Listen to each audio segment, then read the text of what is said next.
One of the first things you have to do when glazing is rinse off the pottery, and that's because it could get dusty, or people with dirty clay hands could be touching it and leaving areas on there that would cause a barrier between the glaze and the clay, and therefore cause the glaze to crawl away from that area. So we need to rinse it off, but we can't rinse it off for too long because the clay is still porous and it will absorb water like a sponge. And then later, when we are glazing, the clay body itself will not be able to hold the glaze on.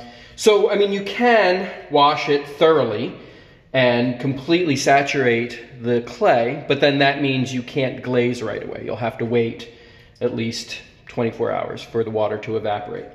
So basically this is it. You only want it under the running water for about 3 seconds. So I'm going to demonstrate. So hot or cold, doesn't matter.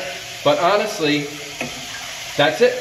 That's all you really need to do. That's if there's no visible areas of clay. So if, for example, somebody had touched it with their clay hands, like that, then you would absolutely have to scrub it off with a sponge, and what that means is now this is holding too much water to glaze right away. That really wasn't a lot of water, so I may be able to set this aside and in a couple hours, certainly not a class period, but a couple hours, I would be able to glaze it. But in any case, this is the first step. So once again, running water, outside, inside, and you're done.